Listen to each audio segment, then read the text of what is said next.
कर्नाटक हुकूमत ने रमज़ान के महीने के दौरान उर्दू मीडियम के स्कूलों के औक़ात में तरमीम की है। इसके अलावा इन्होंने अक़लियतों के ज़ेर निगरानी में चल रहे स्कूलों के औक़ात में भी तब्दील करने का फ़ैसला किया है। कर्नाटक के directorate of Urdu and minority languages school की जानिब से जारी हिदायत के मुताबिक अब ये स्कूल सुबह 8 बजे से दोपहर 12:45 तक चलेंगे। ये नया वक्त रमज़ान के आगाज़, जो मुमकिन तौर पर फरवरी के वस्त से शुरू होगा, उससे लेकर 20 मार्च तक नाफिज रहेगा। भारतीय जनता पार्टी ने इस फैसले पर सख्त एतराज़ करते हुए कांग्रेस पर अक़लियतों को खुश करने की सियासत करने का इल्ज़ाम लगाया है और सवाल उठाया है कि क्या हुकूमत किसी हिंदू त्यौहार के लिए भी ऐसा ही कदम उठाएगी। कर्नाटका लेजिस्लेटिव काउंसिल में अपोजिशन लीडर चलवाड़ी नारायण स्वामी ने कहा कि इनकी अक़लियत नवाजी की सियासत को ज़ाहिर करता है। कांग्रेस पार्टी हमेशा हिंदू धर्म के ख़िलाफ़ जाती है। खुद सिद्धरामैया एक खुद हिंदू होने के बावजूद ऐसा कर रहे हैं। अगर आप रमज़ान को खुसूसी अहमियत देते हैं तो फिर हिंदुओं को क्यों नहीं देते। कर्नाटक के अवाम को महसूस होगा कि हुकूमत सिर्फ मुसलमानों के लिए और वोटों के फ़ायदे के लिए काम कर रही है।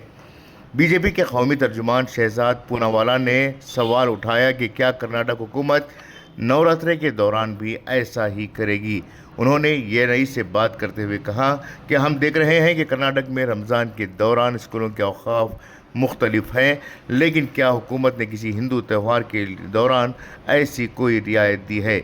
आप कह रहे हैं कि असातिज़ा और अमना रमज़ान में जल्दी घर जा सकता है, तो क्या नवरात्रे में भी इसकी इजाज़त दी जाएगी। कांग्रेस हमेशा अपने वोट बैंक को तरजीह देती है। इनके पास आइन के मुताबिक मुनसिफाना और मसावी तौर पर काम करने का विजन नहीं है। ये बात कर्नाटक में बार बार देखी गई है। गौरतलब बात है कि उर्दू और अक़लियतों स्कूलों में रमज़ान के दौरान औक़ात में तब्दील करने का सिलसिला नया नहीं है।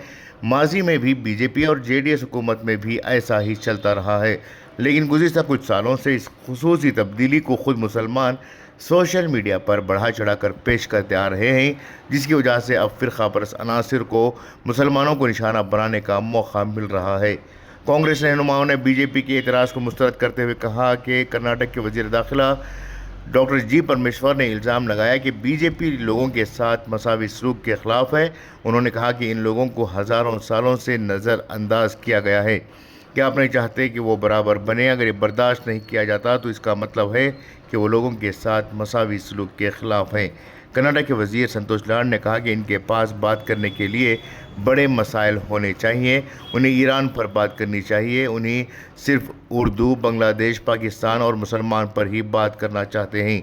बांग्लादेश को 50 रुपये में ईंधन कौन दे रहा है और अक़लियत नवाजी कौन कर रहा है, ये बीजेपी के लीडरान को खुद मोदी से पूछने की ज़रूरत है। Bureau report, Inquilab News, Bengaluru.